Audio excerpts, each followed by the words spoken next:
आप भी सच्चे, मैं भी सच्चा, फिर दुनिया में झूठ बोलने वाला कौन है। मैंने अच्छा किया, उसने बुरा किया, इस भावना ने हर दिल में नफ़रत भर दी है। और ये नफ़रत इस कदर बढ़ गई है कि अब ये पहचान पाना बड़ा मुश्किल है कि किस हृदय में फूल हैं और किस हृदय में अंगारे। हमारी आप सभी माता पिताओं से और अध्यापकों से यही प्रार्थना है कि आप अपने बच्चों के मन में केवल सकारात्मक विचार ही पहुंचाएं, नकारात्मक विचारों को बच्चों तक ना पहुंचने दें। नमस्कार, मैं पन्नालाल अत्री आज 11वीं आर्ट्स के बच्चों के लिए चैप्टर 3 वर्ग से एक टॉपिक लेके आया हूँ। प्रिय विद्यार्थियों, 9वीं शताब्दी से लेकर और 16वीं शताब्दी तक यानी कि मध्यकाल में यूरोप का समाज 3 वर्गों में बटा हुआ था। ये वर्ग थे पादरी वर्ग, कुलीन वर्ग और कृषक वर्ग। आज इन्हीं वर्गों के विषय में मैं आपको थोड़ी थोड़ी जानकारी देता हूँ।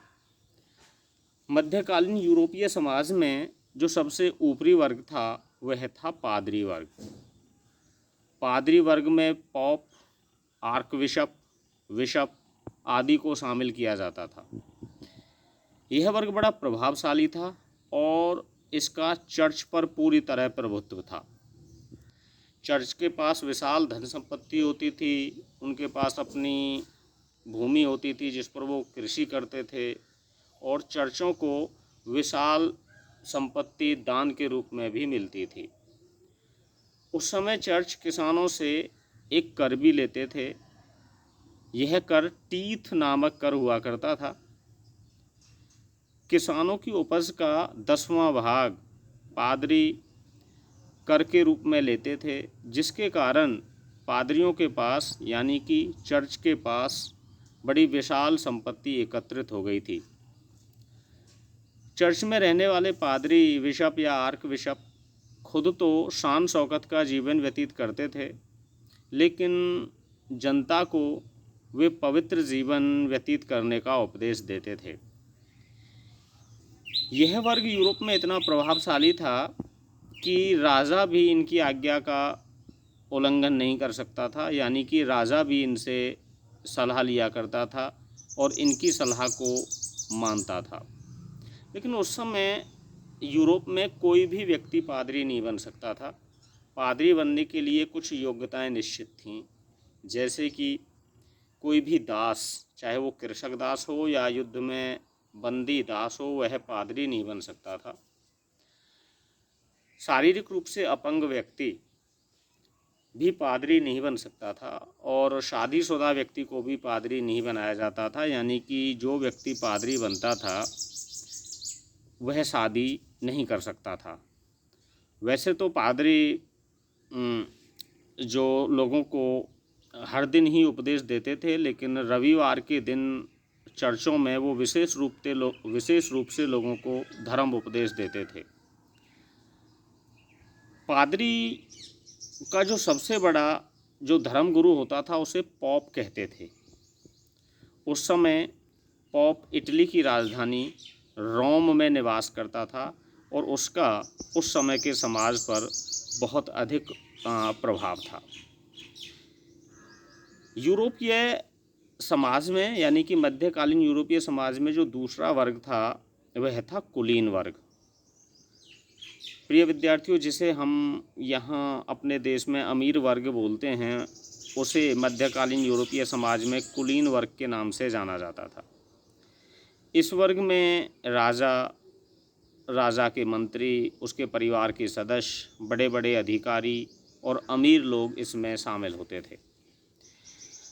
ये भी बड़ा शान शौकत का जीवन व्यतीत करते थे। बड़े बड़े पद इसी वर्ग के लोगों को दिए जाते थे।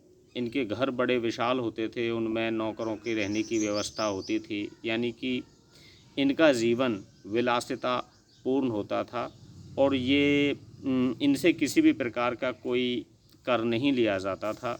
और कहने को तो पादरियों के बाद इनका दूसरा प्रमुख स्थान था यूरोप के समाज में, लेकिन इनकी स्थिति अगर देखी जाए तो पादरियों से कम नहीं थी।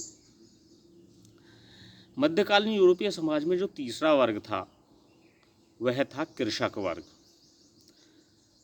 जनसंख्या का अधिकांश वर्ग इस भाग में आता था और कृषक वर्ग को दो भागों में बांटा गया था।